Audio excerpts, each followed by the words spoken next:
Yeah, that's what I'm saying. The two titans of Keyforge, KUTE and Five Eyes Classified, Aurora, SCS Steel, Tech Slut taking on Band Solitude, KFPL Jupiter, and Anxious Pirates. And we're off. Hi, I'm Aurore. My pronouns are she, her. You may know me from the Timeshapers podcast or the Timeshapers blog. My team is Team Cute, which we put together just for this event. It's me, Texlot, and SC Steel. We just got together and decided to play. We're having a nice time. We're not taking this super competitively, just like come as it goes. I'm playing Kinzev, the Golden Tower ringleader. This is one of my library access time traveler decks that I picked up on the secondary market. All of those decks that I've picked up that have library access time traveler are like sub $30 in that area. This one is the best performing one from the ones that I have. It doesn't look like it when just having a glance at the deck, but it's actually pretty strong. It has double wild wormhole to increase hand size during a library access turn, and it has total recall and a battle fleet and a key abduction to like capitalize on the bigger hand size. Uh, since it doesn't have a phase shift, you can't do any serious shenanigans during the library access turn, but you usually end up with a hand that can do something interesting after the fact. And it also has a Bobna. The Bobna isn't terribly interesting. My opponent's deck, I haven't really looked at prior. I did note the Desania. That doesn't bother me at all because I don't have any archiving. It has Soldiers to Flowers and a key charge, which are definitely something that I need to be mindful of. That third key can come out of nowhere. There's also a Glimmer, so if there's Soldiers to Flowers is used early, it's going to be brought back and played. Shadows is pretty standard. There's a lot of Amber generation and a little bit of Steel. Yeah, it also has Brig, which is tough to play around. Need to remember that it's there and do the best of it. Yeah, that's it. Juno is excellent. I'm happy to play him, and hopefully it's a good game to be recorded. I am Jupiter, aka Fifth Planet Keyforge. I am the captain of the United Archons Prime team, and we have a team of members that are in KOTE this season with Anxious Pirate and Band Solitude, and we are Five Eyes Classified, and we went with that name because we are Canadian, U.S., and Australia, so it's kind of a play on the Five Eyes Classified, you know, from Top Secret stuff because I used to be a crypto guy, so they thought that would be fun. So we did that. This season has been pretty cool so far. I'm not used to playing lower level SAS decks, so it's been a good experience for the most part. Just looking at different decks and thinking that Brobnar Warlords Collide could win at lower levels, and I was wrong. But I am at 68 SAS now, where I'm comfortable playing. Like this is where my like bottom tier of decks starts for me. And I'm playing Tombcrag of the Traders Theater. This is a deck that I received from Jason Shearer from Team Reapout a long, long time ago. I got it off him, and this is kind of like a deck I would never get rid of because he gave it to me at a very fair price at the time, and like it was like a more of a, like a friendship kind of deal. So and this is a deck I really enjoy playing, so I wouldn't get rid of it. It's a binary rupture interdimensional graft deck for real with a key out through two helper bots. It has Dysania, has pretty good shadows, and Untamed has cool little tricks with Soldiers to Flowers, and you know, pushing into that key charge at the full moon with a bunch of creatures. The Prana Monkeys do work. Like it's kind of an interesting deck. This matchup that I'm about to play against Aurora is going to be pretty interesting. It could go either way. She has a lot more speed than I do, but I have ways to kind of try to manipulate and control the board. So we'll see what wins. It should be a pretty tough matchup. So. Yeah, I haven't really practiced it. I just looked at it. I did some analysis. I'm sure Aurora put in her rips in, but I'm not really. I have very limited time for things, so like I usually don't practice for KOTE and like other tournaments and stuff that I play in. The only time I practice is if I'm going to like one where I'm going, like if I was going to play in a qualifier or something like that, I would practice more. But I usually try not to practice too much for ABR or KOTE or anything like that because I am always editing and stuff, and as you know, that takes up time. Nah, I'm not a smack talker. I wish her the best. I hope she has fun playing. That's all I ask. Hello, this is Karen from the Final Swindle, and I am joined by Woody, also from the Final Swindle. Go Swindle. And again, we're back thanks to the people at KOTE, particularly Brett, for helping us set this up and everything. We're really happy to be working with the KOTE team. But without further ado, we're going to move to our first matchup between KUTE and Five Eyes Classified. Woody will be dealing with the Five Eyes Classified decks. I'll be analyzing the KUTE decks. In particular, Aurora, Texla, and CS Steel are really good friends of mine. So I kind of wanted to cover their decks just because it's a lot of fun for me. But go ahead, start us off, Woody. All right, so Tomb Crag of the Traders Theater, which is like a weird tongue twister, but fun name. So this deck is, first off, love seeing AOA make it kind of this far into this SAS ladder climb.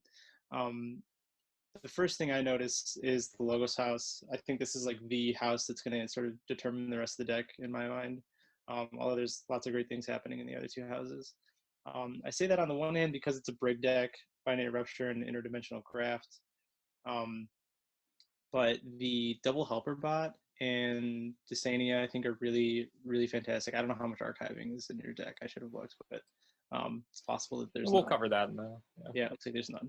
But anyways, the two helper bots I think are really important for dragging out some of the other things in the other two houses. Now, like I personally think the Logos is like the sort of linchpin to how the deck works, but it's also got like a very classic rushy Untamed with the full moon and key charge and lots of creatures. So if they're if you're doing that kind of like hand shaping thing and you're getting that big Untamed turn, it could very well be a free key, basically.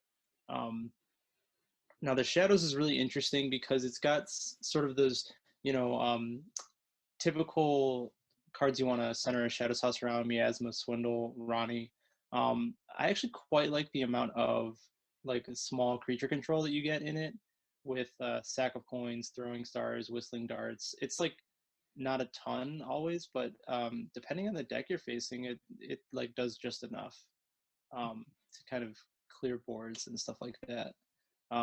But relatively low effective power deck. The big things I think are going to be that Amber generation from the Brig and from the Untamed, and then a little bit of A in the Shadows to kind of stall for a key or so. Sure. Also, I was just going to ask before we move to my deck, what do you think, like Crime Glimmer targets, because you're going to be bringing back like Brig pieces or the key charge to kind of set up a final key?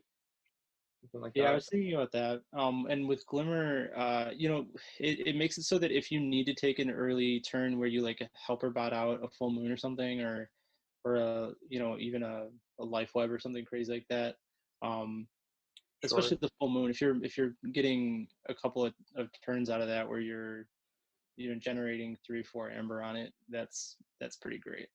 Yeah, so I mean that really does press you where generating amber can be a liability, but they can generate so much. Mm-hmm. All right, well we'll move on to Kinzeb here, which is Aurora's deck, and so there's a lot to kind of say about this deck, but in the long and short of it, this deck has one of the best high rolls at this SAS in like all of Keyforge. And the reason that the high roll is so good, we've got double Wild Wormhole with a library access.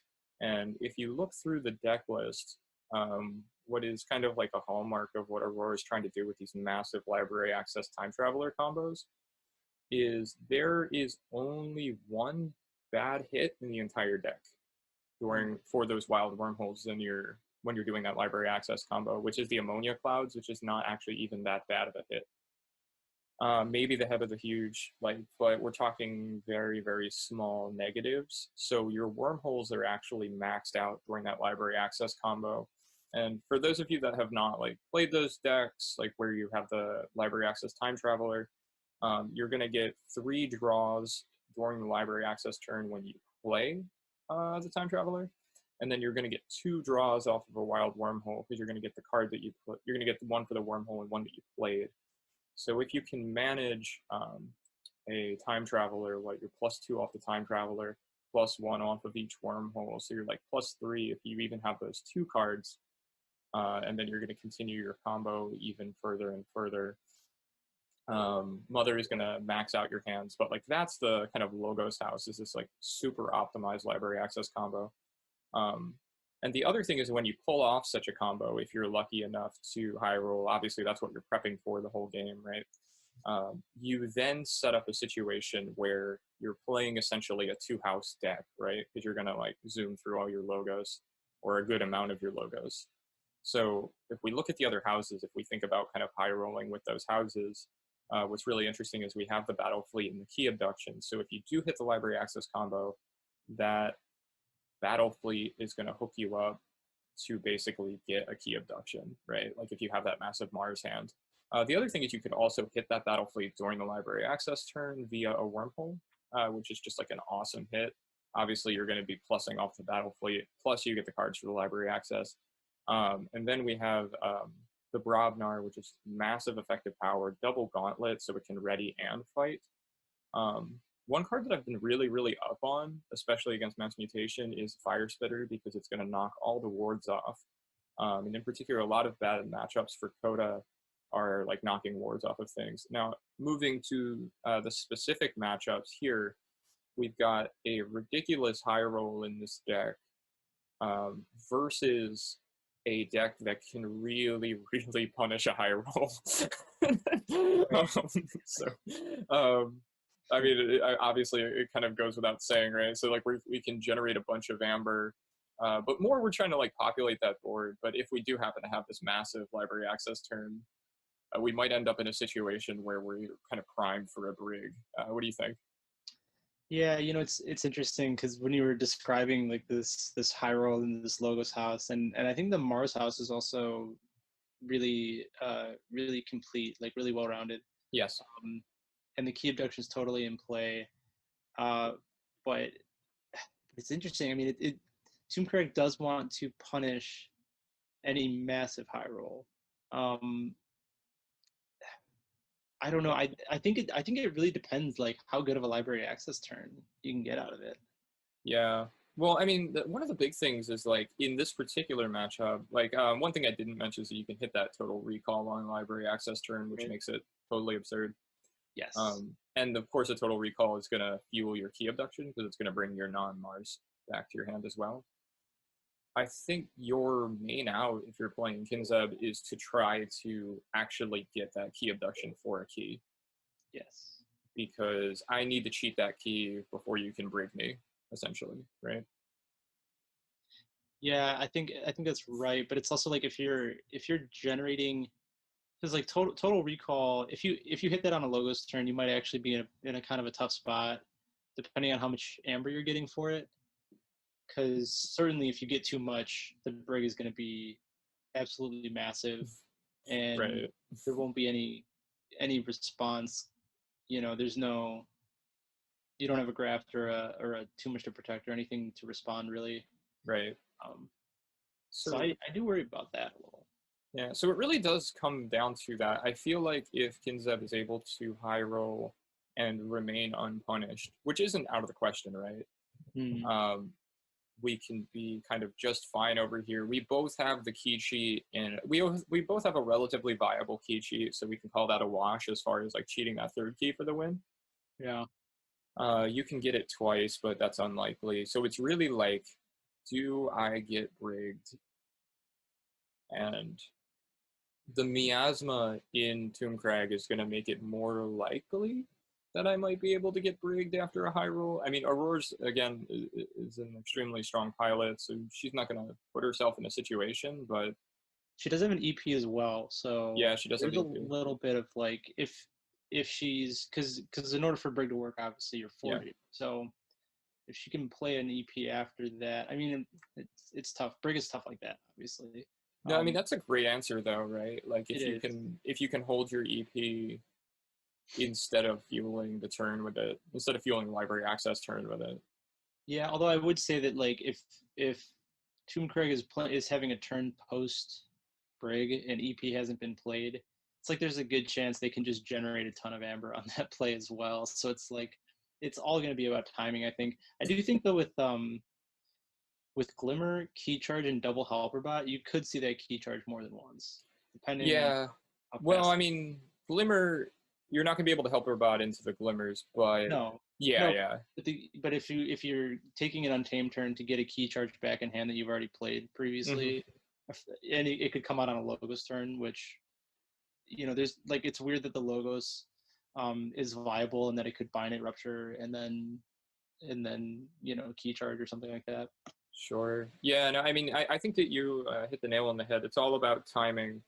Now, I'd say that Kinzeb has a little bit of an edge in that, if you look at the stats here, I have 15 speed versus a 7, which gives me a little bit more maneuverability, but your kind of ceiling to your plays as far as punishing me in this particular matchup is a little bit higher, right? Yeah, like I also worry because I think that like if this somehow became a game like on the board where like creature interaction super matters, like Kinzeb totally is going to get the better of it. Oh yeah. But I don't know if that's going to happen, right? Because I think both decks are too fast and just like Kinzeb's going to be just like spinning its wheels and going super fast, and then Tomb Crag is going to be just like generating a bunch of amber. I think this would be a fantastic game to watch. By the way, like I want to bring a tub of popcorn and just like get cozy while I watch this matchup. And you're about to on KOTE. Hey, so thank you for Swindle for doing that deck analysis. And here we are to the first game with KUTE at the top with you got that the wrong way around. KUTE's at the bottom. I don't know how I messed that up. I do apologise. That's really annoying. Alright, so it's Jupiter at the top from Five Eyes Classified and KUTE at the Aurora bottom. from KUTE at the bottom. I do apologise to Aurora and Jupiter for that. Prana Monkey's coming up early soon. He seems to be one of Jupiter's primary creature control cards, but Heap the Huge is going to easily finish that off. Early Warsong is a bit of a shame. Wardrummer comes down. Either way, that Wardrummer was going to get hit for a bit. Yeah. Lifeweb, there's no real amber to steal. There was one. Right, I'm gonna have to get you to take over. I know, man. Family first. So I'll just mute Brett out a minute. So, alright, so this is why I've got to zoom into the picture now. So here we go ahead. So this cuts on to Jupiter's turn. Jupiter's put on a Logos turn, but look at that Logos in hand.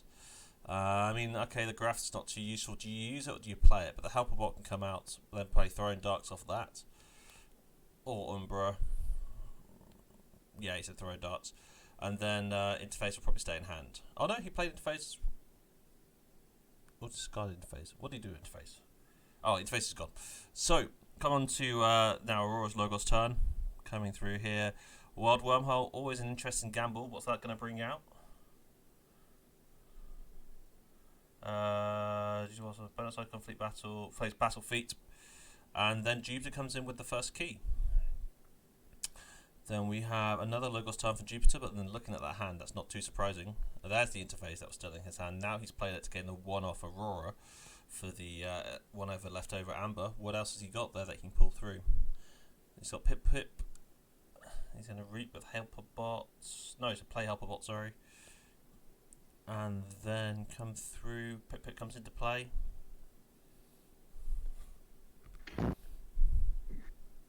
And we have a Brett that is returning. So they're on one key apiece with Jupiter having to interface. So we're on one key apiece with Jupiter having to interface that additional Amber, and his binary rupture now comes through just after he used the interface. So it's still in Aurora's turn. She just got the first key. She's now on 2 Amber. I've unmuted you now, Brett. Look at my launch coming down after the first key. He does seem a little bit of pink, so it does make sure damage. But the Tremor will prevent the extra, will prevent Umbra doing any real work, and I do apologise for that. No, My don't wife apologise. and my little boy are both very a bit ill. And look at this hand from Aurora now. We see a nice setup for a beautiful library access turn. Interesting choice to put the Dusk Runner on the Stun Nox, but it's probably got the best chance of survival here. Mm-hmm. Full Moon with a Dharma, which means there's going to be a nice growth, a nice bursty turn coming from Jupiter as well. Especially with the, I imagine, the key charges in the archive. Fights with Time Traveler, brings the Time Traveler back. Look at that Mars hand for Aurora. Yeah, with a battle fleet. When recording this, I just started laughing in hysterics when I saw that kind of Mars BS to hand. Aurora is perfectly set up here to get a free key from Key Abduction. Which is a shame because Jupiter is set up quite nicely here. Plays Full Moon, missed out on an amber from Full Moon, which is a bit of a shame, but does get 2 amber from the Dharma, from the damaged creature and the Full Moon. We see a Miasma, Perplexing Sophisticality, and a Sucker Punch. Baguette Ruptures there, but no interdimensional graft. But that isn't going to make much of a difference here. Look at that hand.